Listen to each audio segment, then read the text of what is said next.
Hi, and welcome to, it's fig season, and I'm excited about fig season, and I wanted to make fig Newtons with you, and I did the whole getting the fig Newton filling ready, and guess what? I forgot to hit play.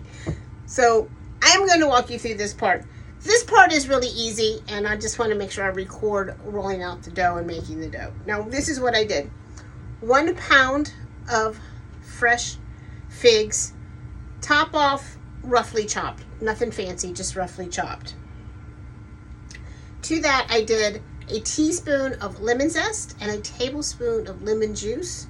I did 1/4 of a teaspoon of kosher salt, and I did 1/4 cup of my pure cane sugar. You can substitute honey and you can substitute maple syrup. Just know that, especially with the maple syrup, because there's a lot more water in it, that it could take longer to thicken. Now I'm just going to put this on a simmer burner 20 to 30 minutes. We're going to keep an eye on it. I'm going to use my potato masher to keep mashing it down, and we're just going to keep an eye on it.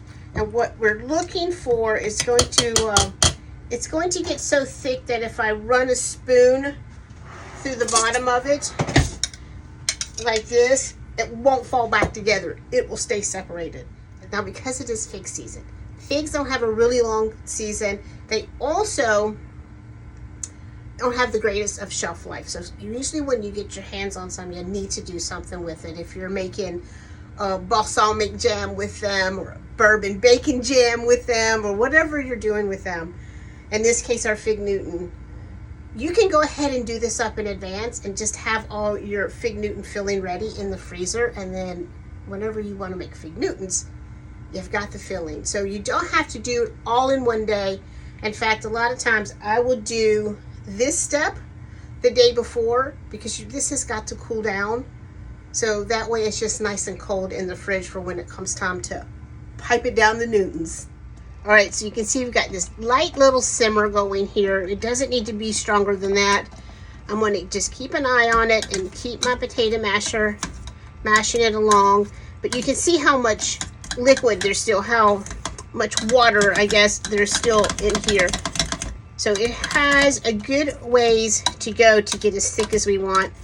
I just kind of wanted to show you. This is probably about 10 minutes in. All right, so let's take a peek here. So you can see it's gotten thicker, and you can see it's gotten darker as it's thickened up. But you can also see that when I drag this through there, see how it just comes right back together? We want it to not do that, so we still have a little more time. Now I've been at this for 30 minutes, but I have it on a really low heat. So it's just going to depend how much moisture those figs had in them and kind of what your heat is that you have going on. But just keep going until it's nice and thick. All right, now let's have a peek. So now you can see when I scrape that apart, see how it stays separated? So now we know that we're thick enough. Off the heat we go. Welcome back to Fig Newtons. It is actually the next day. Yesterday got busy. Now, I find that a piping bag, or if you have to, a Ziploc bag, is the best thing for your filling. Obviously, mine is nice and chilled because it's the next day, but I'm going to leave it in the refrigerator until we're ready for it. Now, for the dough, you want 1/2 cup of butter and 1/4 cup of sugar. Now, if you want to get out the mixer and cream this with your mixer 2 to 3 minutes, you can. I'm just going to do it by hand here. I'm going to add 1 tablespoon of molasses, and I'm going to go ahead and give that just a minute on its own. And then I want about a teaspoon of orange zest, 1 egg,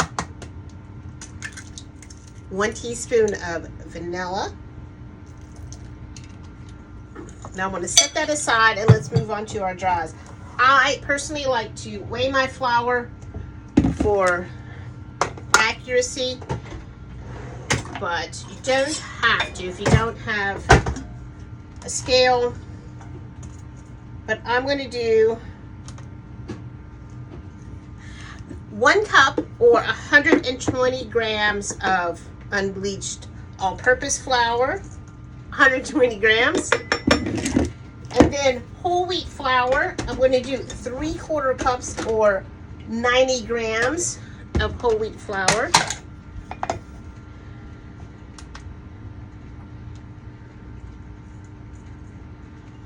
One-half teaspoon baking powder and 1/4 teaspoon baking soda and 1/4 teaspoon kosher salt.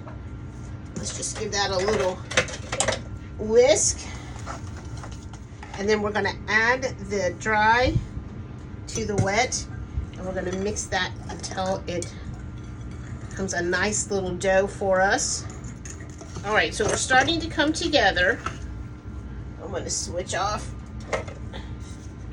to my paddle here and just kind of work this around.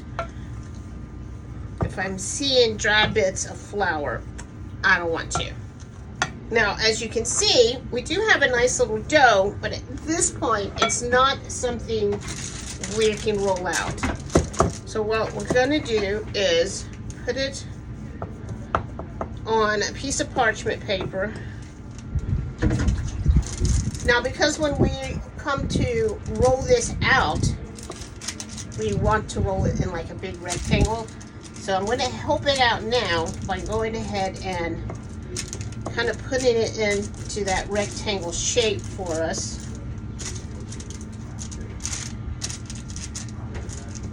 And then into the refrigerator at least an hour. Okay, now that our dough is nice and chilled, now we can roll it out. And you want to roll it out on parchment paper. I'm going to give my parchment paper some flour. And then a little flour on top. Now sometimes I would just roll it like this, and sometimes if it's feeling sticky on you, you can put another piece of parchment paper on top if that makes you feel more confident to roll it. So now we gotta roll it really thin, really super thin, like 1/8 of an inch thick. And we also want to keep it in a nice rectangle shape. If it feels like it's sticking on you, just add a little more flour. So I think we're kind of there. So because I want this to be easy to work with, I'm going to kind of give it a flip and get it off of that stuck piece of parchment paper, because we're going to have to want to be able to lift it. Let's just see.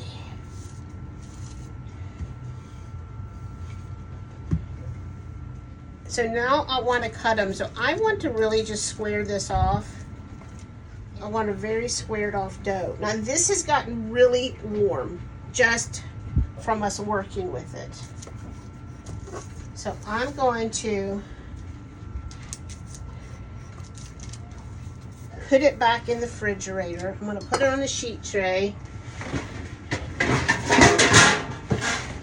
and put it in the refrigerator and let it firm back up. We have to be able to handle it because we have to be able to roll it over that filling. So just make sure we're nice and thin. So now we're going to cut in our lines here. So you want these to be about 3.5 to 4 inches across. And then we're going to pop this in the refrigerator, let it cool down so we can handle it. All right, so now we're ready to roll oven on 350 degrees. And we're going to take our filling. Now I want to cut a pretty big hole in this. I want a big fat circle of filling down the center. And then we're going to squeeze. I'm going to make sure you can have a good view. So we're going to squeeze our filling down the center.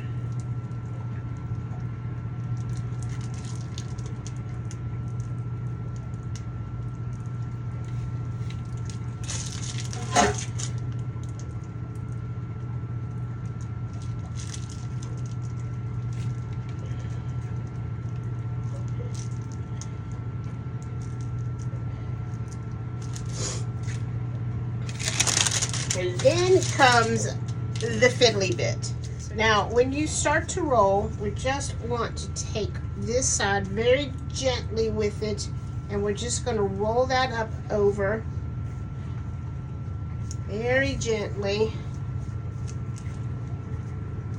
And if it's okay if it breaks a little bit, we're going to pinch it back together. So don't worry about that. Turn it around. Now we're going to do this side. Sometimes it helps with the parchment paper, kind of helps you lift it up. Can you see? Roll it over. And I'm going to pinch my edges together.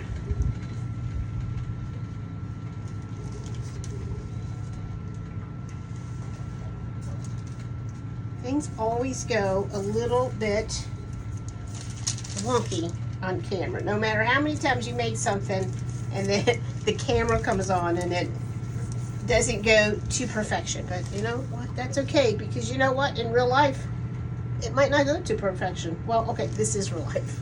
This is what happens in real life. So I have that extra dough, so any kind of little holes that I have, I'll just patch them up.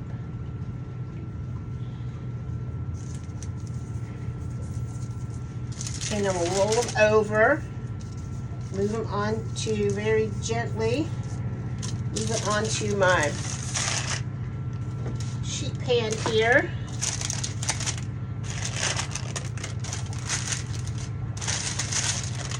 Roll it on. And now I'm going to take our logs. I'm just going to kind of make sure their shape is okay.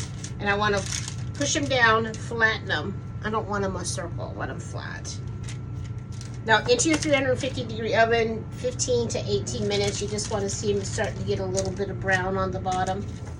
And we're out of the oven. You can see how they got a little bit of brown on them. Now, they say you're supposed to wait for your timer.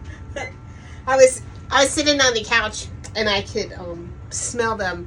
And I don't remember who, or years and years ago, somebody said if you're baking, if you smell it, then it's ready. So I smelt it and I jumped up, and sure enough, they were ready.